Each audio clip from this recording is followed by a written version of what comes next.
Bismillahirrahmanirrahim. Assalamualaikum warahmatullahi wabarakatuh. Bismillahirrahmanirrahim. Alhamdulillahi rabbil alamin. Wassalatu wassalamu ala ashrafil anbiya'i wal mursalin wa ala alihi wa sahbihi ajma'in. Rabbi shrah li sadri wa yassir li amri wa ahlul 'uqdatam min lisani yafqahu qawli. Subhanaka la ilma lana illa ma 'allamtana innaka antal alimul hakim. Wala hawla wala quwwata illa billahil aliyyil azim. Amma ba'd.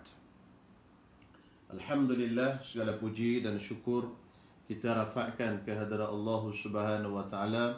Dengan limpah kurnia Allah Subhanahu wa taala pada malam ni dapat kita bertemu. Mudah-mudahan pertemuan kita ini diberkati dan dirahmati oleh Allah Subhanahu wa taala.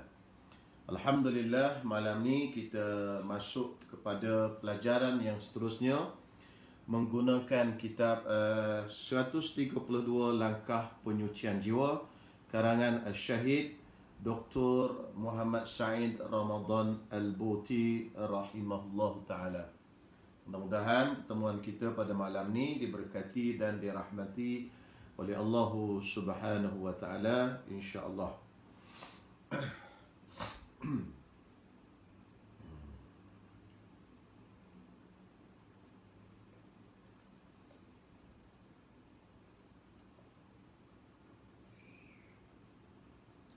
Okey tuan-tuan semua, suara okey eh?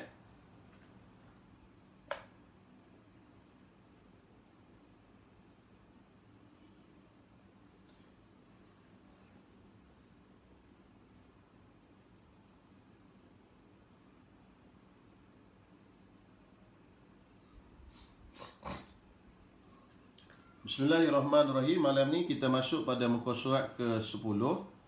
Muka surat 10, pelajaran yang ke-6. Muka surat 10, pelajaran yang ke-6. Nama Allah yang paling agung. Tuan-tuan yang dirahmati Allah Subhanahu wa taala, nama Allah ni dia banyak. Antara yang disebut di dalam hadis, inna lillahi tis'atan wa tis'ina isman.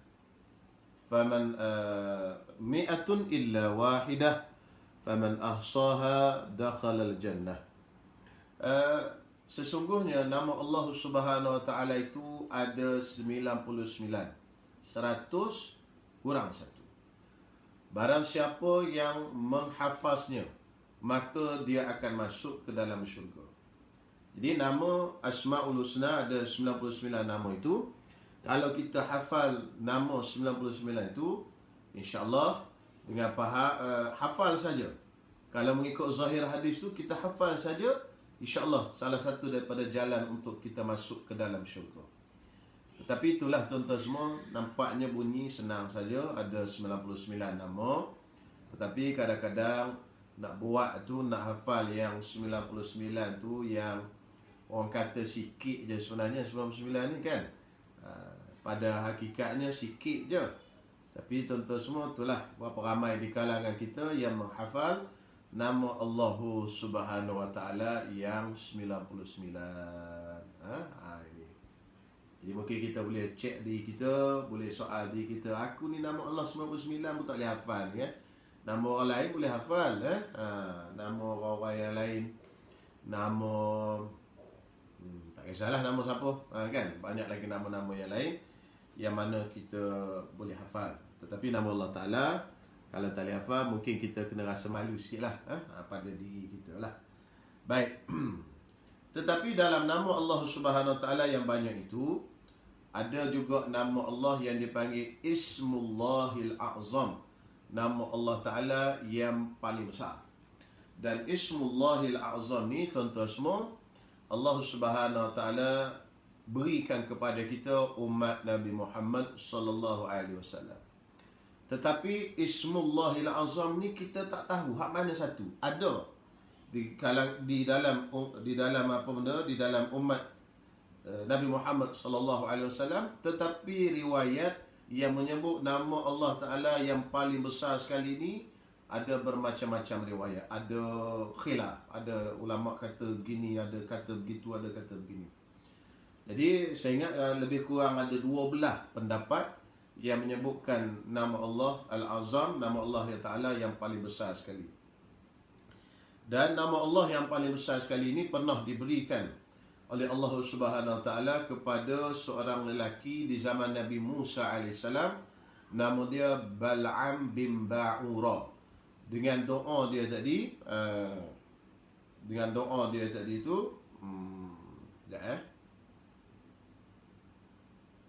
okey.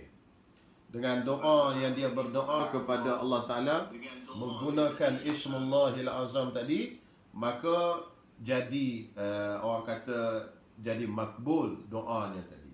Jadi makbul doa Ismullah menggunakan nama Allah Ta'ala Al-Azam yang maha besar tadi. Tetapi apakah nama Ismullahil Azam ni? Okey, baik kita baca. Para ulama berselisih pendapat berkenaan nama Allah yang paling agung, iaitu Ismullahil Azam. Ramai yang berpandangan bahawa tiada nama tertentu yang dipanggil sebagai namanya yang paling agung. Sebagian ulama berpendapat tak ada nama khusus. Ini khilaf. Ada yang kata ada nama khusus. Ada yang kata tak ada nama Ismullahil Azam yang khusus, tidak ada. Tetapi apabila seorang itu benar-benar berdoa dalam keadaan pasrah dan luluh jiwanya, serta dia bertaubat daripada semua dosa-dosanya dengan taubat nasuha, maka mana-mana nama Allah yang disebut semasa berdoa itu dipanggil sebagai nama Allah yang paling agung. Inilah pendapat ramai ulama. Baik. Jadi saya dah sebut tadi lebih kurang ada 12 lah, saya tak ingat, saya rasa ada lebih kurang 12 pendapat ulama yang mengatakan nama Allah Ta'ala Ismullahil Azam ni. Ada yang kata Allah, ada yang kata hu saja, hu. Wallahu alladhi la ilaha illa hu. Hu, ada yang kata hu. Ada yang kata Al-Hayyul Qayyum. Itu pendapat Imam Nawawi. Hayyu Qayyum. Ya Hayyu Ya Qayyum. Itu pendapat Imam An-Nawawi. Dan banyak lagi pendapat-pendapat ulama yang berpendapat tentang Ismullahil Azam. Tetapi mengikut pandangan yang disebutkan oleh pengarang kita ni, Dr. Muhammad Syed Ramadan Al-Buti rahimahullah ta'ala, dia kata apa? Dia kata Ismullahil Azam ni sebenarnya tidak ada nama yang khusus. Yang penting seseorang yang berdoa itulah yang menjadikan nama Allah tadi itu nama yang besar dalam doanya. Macam mana? Syaratnya ketika dia berdoa, pertama berdoa dalam keadaan luluh hatinya dan jiwanya serta pasrah pada Allah Ta'ala. Itu pertama. Maknanya hati dia memang berharap, luluh, mungkasir, dia panggil, pecah hati. Maksudnya memang macam kita kata berderai hatinya. Betul-betul mengharap pada Allah Subhanahu Wa Ta'ala. Yang kedua, dalam keadaan orang itu telah bertaubat daripada dosa-dosanya dengan taubat nasuha. Maka bila kita macam tu tadi, maknanya betul-betul berharap pada Allah dan jiwa kita dah bertaubat pada Allah Ta'ala dengan taubat nasuha, maka mana-mana nama Allah Subhanahu Wa Ta'ala yang kita guna dalam keadaan hati kita tu macam tu tadi, maka itulah Ismullahil Azam. Gitu pendapat. Dia kata inilah pendapat ramai ulama. Jadi oleh itu yang menentukan ataupun yang menjadikan nama Allah itu Ismullahil Azam atau tidak sebenarnya ialah hati kita dan diri kita. Baik, orang ni si fulan seorang ni dia berdoa dengan nama menggunakan Ya Allah, Ya Allah, Ya Allah, minta pada Allah Ta'ala. Baik. Si fulan seorang lagi ni pun Ya Allah, Ya Allah, Ya Allah juga. Sama. Nama yang sama yang diguna. Ya Allah, Ya Allah, Ya Allah. Okey. Tetapi beza antara dua orang ni sama menggunakan nama Ya Allah, yang ni pun guna nama Ya Allah. Tetapi doa yang ini dimakbulkan oleh Allah Ta'ala, yang itu tak dimakbulkan oleh Allah Ta'ala. Kenapa yang satu dimakbul, yang satu lagi tidak dimakbul? Kerana yang berdoa tadi dalam keadaan luluh hati dia dan betul-betul berharap pada Allah dan telah bertaubat daripada dosanya. Maka dia telah berdoa dengan Ismullahil Azam.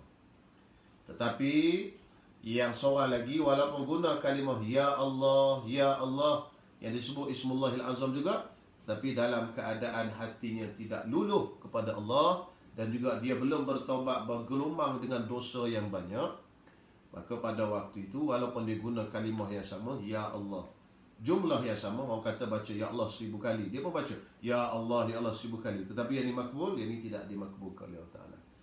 Kenapa? Kerana doa itu yang menentukan Ismullahil Azam tu, kata pendapat ni, ialah hati kita. Jadi kita kiaslah. Kita kias. Nabi SAW sebut kalau baca ayat kursi, jin akan lari. Kita ambil contoh jin akan lari. Tetapi kita ada orang masuk hantu, ada orang kena histeria, bergangguan jin, kita pergi baca Allahu la ilaha illallah, jin tak lagi. Jin gelak pula kat kita. He dia kata. Dia gelak kat kita. Orang yang histeria tu gelak kat kita. Datanglah seorang ulama, seorang yang alim, baca ayat kursi yang sama yang dia baca dengan kita baca tadi. Sama je ayat kursi. Kan? Tak ada beza mana. Dia baca Allahu la ilaha illa huwal hayyul qayyum. Jin dah menjerit, oh sakit. Lalu dia keluar. Apa yang membezakan antara bacaan kita dengan bacaan dia? Yang membezakan antara bacaan kita dengan dia ialah yang membaca itu dah membaca dengan betul-betul ikhlas, dengan bacaan luluh hati, dan juga dalam keadaan dia dah bertaubat, suci daripada dosa. Si pembaca itu. Mungkin kita yang baca ini dengan bergelombang dosa yang banyak. Dalam keadaan kita baca tu, kita tak mengharapkan betul-betul pada Allah Subhanahu Wa Taala. Sebab itu bacaan kita itu tidak sama dengan bacaan dia. Okey? Sebab itu Khalid bin Al-Walid bila dicabar oleh tentera kafir, kalau betul agama Islam ni betul, minum racun. Kan? Jadi Khalid bin Al-Walid kata, "Mai sini." Lalu Khalid bin Al-Walid ambil racun tu tadi, dan Khalid bin Al-Walid baca Bismillahilladzi la yadurru ma'asmihi syai'un fil ardi wala fis sama' wa huwa as-sami'ul 'alim. Wa huwa as-sami'ul 'alim. Lalu dia pun ambil dan minum racun tu tadi. Okey, bila dia minum racun tu tadi, tidak menjadi apa-apa ke atas diri dia. Tak jadi apa-apa ke atas diri dia. Kenapa tak jadi apa-apa kepada diri dia? Kerana dia yakin dan percaya apa yang dia baca tadi. Itu beza antara si fulan dengan si fulan. Tapi kita baca, mungkin baca Bismillahirrahmanirrahim la yadurru ma'asmihi syai'un, kan? Baca tak jadi, mungkin tak jadi. Kenapa? Kerana si pembaca itu berbeza daripada seseorang dengan seseorang yang lain. Itulah kiasnya. Okey? Kemudian dia kata, mereka berpandangan bahawa tiada nama yang khusus bagi nama Allah yang paling agung, seperti Al-Hayyul Qayyum sebagai contoh. Al-Hayyul Qayyum ni pandangan Imam Nawawi. Imam Nawawi berpandangan bahawasanya Ismullahil Azam ialah Al-Hayyul Qayyum. Ismullahil Azam ialah Al-Hayyul Qayyum. Ya. Allahu Akbar. Okey. Itu pandangan Imam An-Nawawi. Kenapa putus Sekejap.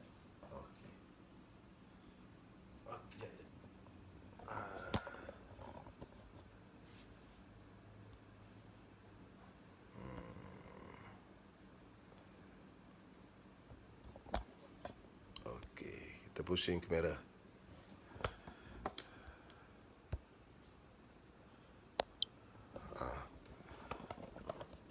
Okey.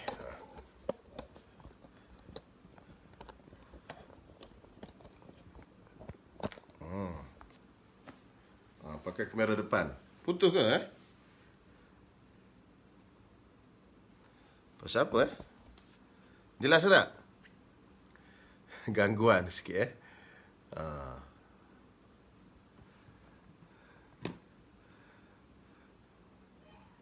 Tes. Boleh tak? Macam mana suara?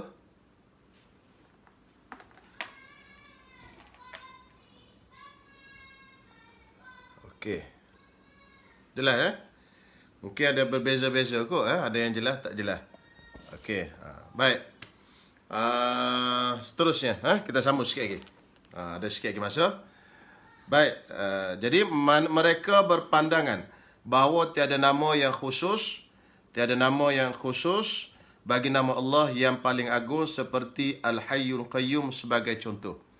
Malah jika diandaikan ada, sementara seorang Muslim berdoa dengan menyebut nama Allah yang paling agung tersebut, tetapi tanpa memenuhi syarat dimakbulkan doa, maka tetaplah doa itu tidak dimakbulkan. Dia buat pula andaian. Dia kata, andai kata mengikut pendapat ulama yang kata ada Ismullahil Azam, nama Allah yang Maha Besar. Okey, yang kata pendapat yang disebut oleh Imam As-Sayuti di dalam kitabnya Al-Fatawa. Jadi, lebih kurang 12 lah pendapat. Saya tengok, saya tak sempat nak semak petang tadi. Katalah ada pendapat yang kata nama Allah Ismullahil Azam tu ada nama khusus. Kata dia, walaupun kata dia ada nama tu Ismullahil Azam, tetapi kalau dalam pada waktu dia berdoa tadi tak cukup syarat dia. Dalam keadaan hati yang lalai, dalam keadaan tidak bertaubat kepada Allah Subhanahu Wa Taala, walaupun dia menggunakan Ismullahil Azam juga, tetaplah tidak dimakbulkan doanya itu tadi. Itu maksudnya, tetap doanya tidak dimakbulkan oleh Allah Subhanahu Wa Taala. Sebab apa? Sebab yang menentukan doa itu dimakbulkan oleh Allah Taala, perkara paling utama sekali ialah diri yang berdoa itu. Itu paling penting sekali, hati. Kerana itu, selain daripada hati itu juga, kita kena jaga makan. Itu dalam hadis kudusi itu. Apa hadis kudusi pula? Hadis 40 itu yang masyhur. Summa dzakara ar-rajula yutilu as-safara ash'atha aghbar thumma yamuddu yadayhi ila as-sama' ya rab ya rab ya rab fa anna yustajabu lahu wa mat'amuhu min haramin wa malbasuhu min haramin wa ghudhiya biharam, atau kama qala Rasul sallallahu alaihi wasallam. Nabi sallallahu alaihi wasallam menyebut seorang lelaki yang jauh musafirnya, panjang musafir, patutnya doa orang musafir ni mustajablah. Tetapi kata Nabi SAW, makanannya haram, minumannya haram, pakaiannya haram, maka bagaimana nak dimustajabkan doanya? Walaupun dia berdoa dengan Ismullahil Azam. Jadi, yang paling penting sekali ialah diri kita. Jadi, kita kena perbaiki diri kita. Maka dengan kalimah mana sekalipun kita berdoa, insya-Allah Allah Subhanahu Wa Taala makbulkan doa kita. Sebab apa? Sebab yang penting keluar daripada mulut, keluar daripada hati yang ikhlas kepada Allah Ta'ala, yang bersih jiwa dan nuraninya. Hal demikian ialah seperti dia berdoa dalam keadaan lalai, rasa besar diri dan masih syarat dengan dosa, sedangkan dia belum bertaubat. Dia belum bertaubat, dosanya banyak, penuh atas belakang dia, kemudian dia berdoa. Inilah sebab itu tuan-tuan semua, kita kena belajar fiqah. Fiqah kena belajar. Orang tanya berapa nak belajar fiqah banyak-banyak? Cukuplah sah semayang, sah puasa. Tak, kena belajar juga bab muamalat. Sebab apa? Sebab kalau muamalat itu tak betul, kita melakukan akad ataupun perniagaan yang haram di sisi syarak. Perniagaan kita ni perniagaan riba. Akad kita ni akad riba. Kita pun duk buat urusan-urusan yang tidak sah di sisi syarak. Dengan duit itu tadilah kita buat balik ke rumah, kita makan, beli makanan dan sebagainya, kita pun makan. Lalu dia menjadi darah daging kita. Bila jadi darah daging kita, bila kita berdoa kepada Allah Ta'ala, Ya Allah, Ya Allah, maka tidak mustajablah doa. Sebagaimana disebut oleh hadis Nabi SAW tadi. Jadi sebab itu kena tahu, setiap amalan, setiap muamalah, akad jual beli, kerja yang kita buat ni, kita kena tahu, ni halal ke haram, ni sah ke tak sah. Supaya makanan yang kita suap, hasil daripada kerja kita tu, kita suap makanan ke mulut kita tu, adalah benda yang halal dan sah di sisi syarak. Jadi justru doanya tetap tidak akan dimakbulkan. Oleh yang demikian, anda berdoalah dengan menyebut sebarang nama Allah. Kata dia, berdoalah dengan menyebut sebarang nama Allah. Doalah nama mana. Kan kita nak sebut Ya Allah, Ya Rahman, Ya Rahim, Ya Quddus, Ya Salam. Kan? Jadi, Ya Quddus pun boleh. Kan? Antara khasiat kata Ustaz Ismail Kamus dulu, Allah yarham, kalau kita sebut Ya Quddus, Ya Quddus, sebut satu kali, Qaddis arwahana. Hujungnya, Qaddis arwahana. Ya Quddus, Ya Quddus, Ya Quddus, Ya Quddus, Qaddis arwahana. Ya Quddus satu kali, kemudian di ujungnya, Qaddis arwahana. Apa maksud dia? Wahai Tuhan yang kudus, yakni yang suci. Bahasa Melayu pun panggil kudus. Kudus tu yang kudus, yang suci, kan? Ya Quddus, Qaddis arwahana, sucikanlah ruh kami. Lama dah tak dengar doa apa benda amalan ni diajar oleh ustaz dulu. Masa ustaz masih sihat, muda-muda dulu. Lama dah. Itu selalu ustaz sebut. Kemudian dah ujung-ujung sebelum ustaz meninggal ni jarang dah sebut yang ni. Jadi antara ustaz selalu sebut ialah Ya Quddus, Ya Quddus, baca satu kali, Qaddis arwahana. Tapi kata ustaz, Allah yarham, kalau seorang perempuan dia nak baca Ya Quddus ni, bagi tahu kat suami dulu. Tu kata ustaz. Nak baca Ya Quddus, Ya Quddus tu bagi tahu kat suami dulu. Kenapa bagi tahu kat suami? Takut suami kata, ni Kudus mana pula ni Ya Quddus, Ya Quddus. Kan? Allah yarham sebut. Takut bini dia duk sebut Kudus mana. Ala kulli hal, dia kata, doalah dengan doa menyebut sebarang nama Allah, tetapi hendaklah anda berdoa dalam keadaan pasrah, luluh hati dan khusyuk, serta jadilah orang yang bertaubat daripada segala dosa. Nescaya Allah akan memakbulkan doa tersebut. Jadi kesimpulan pelajaran kita yang ke-6 ni, kesimpulannya, lafaz doa itu tidaklah memain peranan yang besar, tetapi peranan yang paling besar sekali dalam makbul doa ialah diri kita sendiri. Adakah suci ataupun belum suci daripada dosa? Adakah kita berdoa dalam keadaan betul-betul berharap kepada Allah Ta'ala ataupun tidak? Itulah maksudnya pelajaran kita yang ke-6 pada malam ni. Okey. Kemudian kita masuk sikit tajuk pelajaran yang ke-7. Benci kerana Allah kepada maksiat, bukan kepada si pelaku maksiat. Ini benda yang penting yang kita kena faham dalam hidup kita. Dalam hidup kita, kita jumpa orang yang buat maksiat. Kita jumpa orang yang minum arak. Kita jumpa orang yang tak semayang. Kita jumpa orang yang tak puasa. Kita jumpa orang yang tak itu tak ini, yang buat maksiat, kan? Di dalam agama kita mengajar supaya kita benci kepada seseorang itu, bukan benci kepada badan dia. Itu tak boleh benci kepada diri dia, tubuh dia. Tubuh badan dia itu tidak ada salah apa. Sebab itu adalah ciptaan Allah Ta'ala. Mata dia, telinga dia, hidung dia, tangan dia, kaki dia dan sebagainya. Itu adalah ciptaan Allah Ta'ala yang tidak ada sangkut paut pun dengan dia. Dia tidak pernah ada sedikit pun masuk campur dalam penciptaan muka, tangan, kaki dan sebagainya. Itu diri pelaku maksiat. Tetapi yang disuruh kita benci adalah perbuatan maksiatnya itu. Jadi seorang yang benci kepada maksiat dan benci kepada pelaku maksiat, itu biasa. Macam mana kita nak tahu seorang itu benci kepada maksiat dan benci kepada pelaku maksiat? Nak tahu orang tu benci kepada maksiat atau pelaku maksiat, kita tengok. Kita benci kat dia pasal dia tak semayang. Kita pun bencilah. Kan? Benci kerana perbuatan tak semayang dia tu. Kita marah dia. Mungkin kita pulaukan dia dan sebagainya. Apabila dia dah semayang, apabila dia dah start pergi ke masjid, semayang berjemaah dan sebagainya, maka pada waktu itu kita masih pulaukan dia, masih benci kat dia, Itu bermakna kita bukan benci kerana maksiat, itu kita benci kerana dirinya. Yang macam ni dilarang dalam agama kita.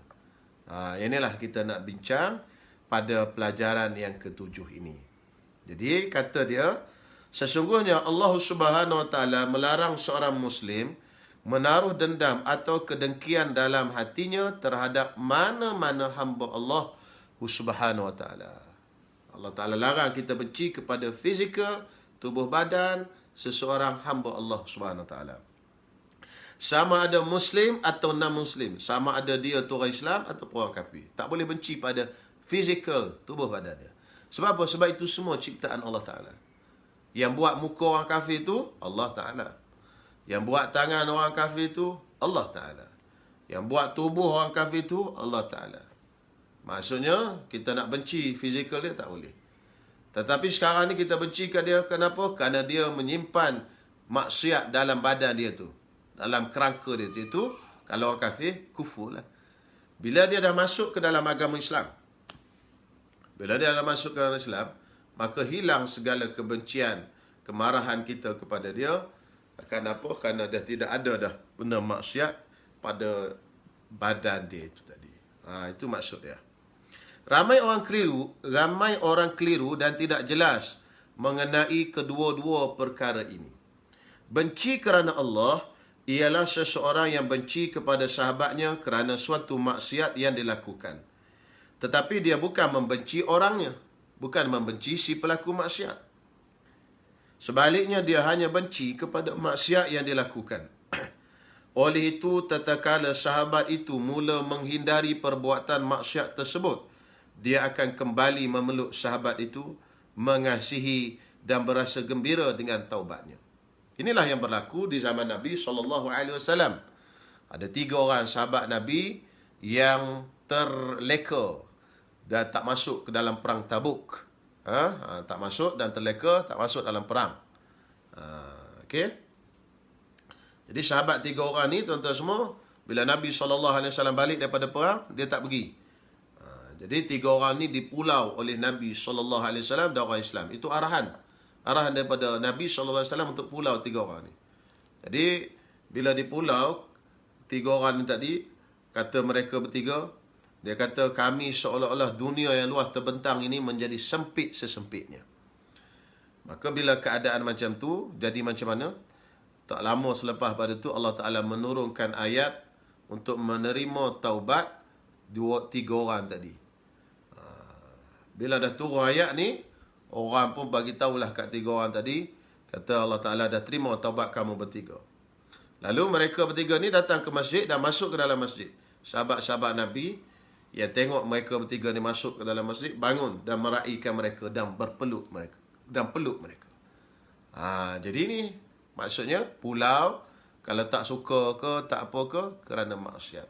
Bila dah berhenti daripada melakukan maksiat, maka tidak ada jalan lagi untuk kita pulau, untuk kita benci kepada dia dan sebagainya.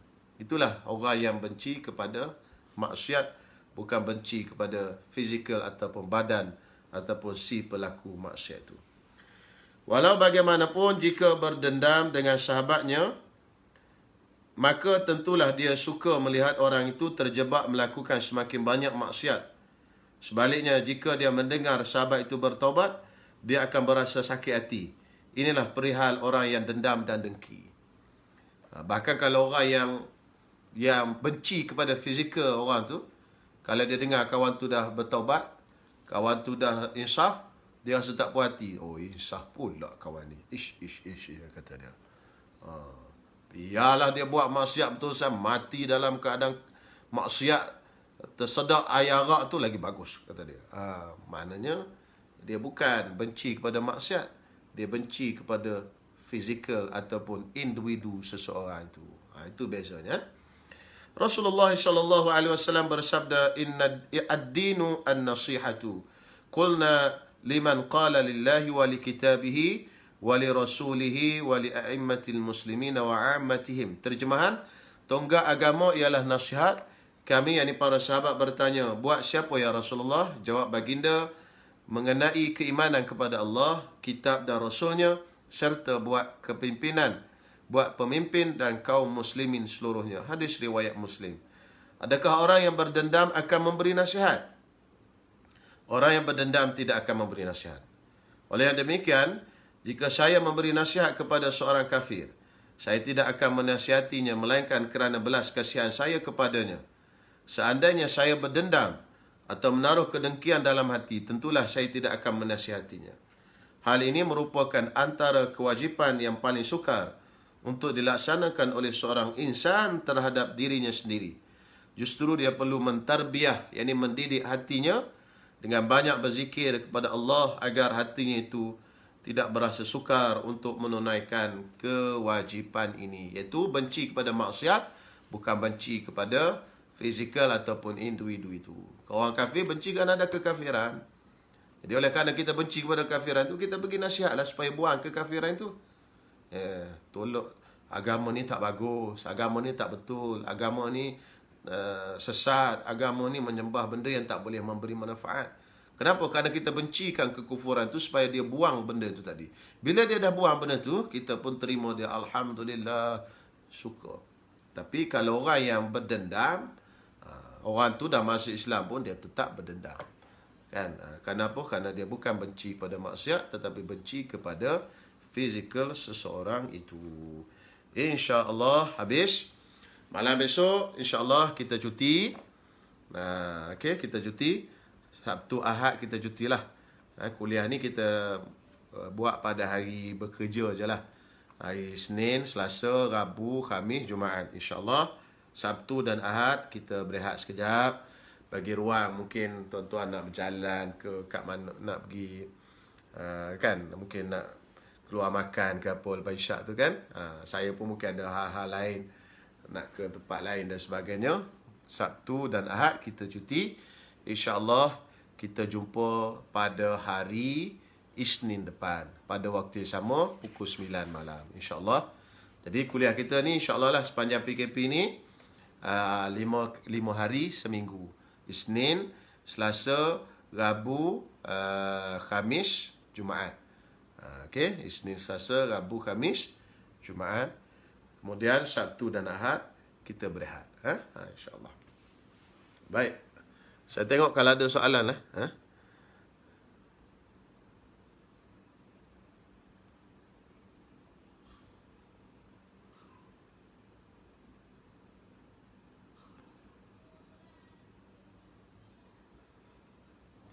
Daripada Tuan Haji Halim, Lim Mindon. Betul ke Ustaz, jika kita beramal dengan Asma'ul Husna, kita dipermudahkan masuk kalau benar bagaimana cara kita nak beramal dengannya? Kalau mengikut hadis Nabi SAW yang saya baca tadi, maksudnya kita beramal dengan kita berzikir dengan Asma'ul Husna. Man ahsaha, siapa yang menghafal dan membacanya. Jadi pertama kita kena hafal dulu. Lepas hafal tu, kita zikirlah, sebut. Sekurang-kurangnya sekali sehari dan sebagainya. Sekali sehari ke 2 kali sehari kita sebut. Jadi mengikut hadis Nabi tadi, man ahsaha, walaupun banyak tafsiran man ahsaha tadi, tetapi ada ulama yang kata man ahsaha itu man hafizaha, siapa yang menghafalnya, dakhala al-jannah, dia akan masuk ke dalam syurga. Jadi mula-mula sekali, langkah pertama sekali, kita hafal dulu. Alhamdulillah hari ini dah ada lagu senang. Nas'aluka ya man huwa Allah. Boleh hafal kan? Ada lagu. Senang. Dia ada tempo dia. InsyaAllah. Kemudian kita baca. Pagi-pagi bacalah sebelum subuh ke selepas subuh. Kalau Allah yarham Ustaz Ismail Kamus, dia baca sebelum subuh. Lepas Qiyamul Lail tadi. Lepas pada Qiyamul Lail. Habis pada Qiyamul Lail tu. Dia bacalah. Astaghfirullahalazim, Allahumma salli ala sayyidina Muhammad, la ilaha illallah, dan Asma'ul Husna. Jadi ustaz biasa berzikir, ustaz guna jari. Dia baca nas'aluka ya Allah, nas'aluka ya man huwa Allahu alladhi la ilaha illa huwa ar-Rahman Nur-Rahim Al-Malikul Qudus Salam, gitu. Cara ustaz berzikir dengan Asma'ul Husna, gunakan jari. Jadi insyaAllah mudah masuk syurga bagi siapa yang menghafal Asma'ul Husna. Okey. Esok malam boleh musang king. InsyaAllah Abang Idrus. Ada musangking ke? Isnin cuti.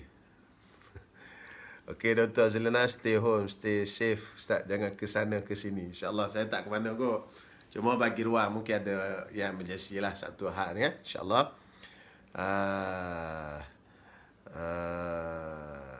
Apa benda, bagi ruang lah. Itu insyaAllah. Kita jumpa hari Isnin insyaAllah. Hari Isnin cuti juga, cuti agung. Tapi saya ingat boleh kot. Walaupun cuti agung, saya rasa tak ke mana. Kita sambung hari Isnin. Adab berasma'ul husna. Adab berasma'ul husna ni, kita baca asma'ul husna tu, paling ringkas tiap satu tu kita baca satu-satu lah. Ya Allah, Ya Rahman pun boleh, Ya Rahim, Ya Malik, Ya Quddus pun boleh. Nak lebih daripada itu, kita tambah Ya Allah Jalla Azza wa Jalla, Ya Rahman Azza wa Jalla, ataupun Jalla Jalaluh, Ya Rahim Jalla Jalaluh pun boleh. Tu. Okey. Itu di antara adab-adab dia lah. Ataupun kita nak baca dengan bilangan-bilangan tertentu yang telah digariskan oleh ulama kita. Ya Rahman, Ya Rahim, Ya Rahman berapa, Ya Rahim berapa. Ada bilangan-bilangan yang disebutkan dalam kitab-kitab yang lain lah. Tetapi sekurang-kurangnya kita baca setiap satu-satu Asmaul Husna itu sekali. Okey, insya-Allah. Kongsi doa Asmaul Husna. Doa Asmaul Husna tu saya pun tak hafal. Allahumma inni as'aluka bi kulli ismin huwa laka sammaita bihi nafsak. Tak ingat dah. Nanti insya-Allah besok saya tengok tak hafal doa Asmaul Husna. Okey, insya-Allah. Saya rasa setakat tu dulu. Kita jumpa Isnin malam Selasa nanti insya-Allah. Bismillahirrahmanirrahim. Alhamdulillah wassalatu wassalamu ala Rasulillah wa ala alihi wa sahbihi wa man wala. Rabbana taqabbal minna innaka antas samiul alim wa tub alaina innaka antat tawwabur rahim. Rabbana atina fid dunya hasanah wa fil akhirati hasanah wa qina adzaban nar. Wa sallallahu ala sayyidina Muhammad wa ala alihi wa sahbihi wasallam. Walhamdulillahi rabbil alamin.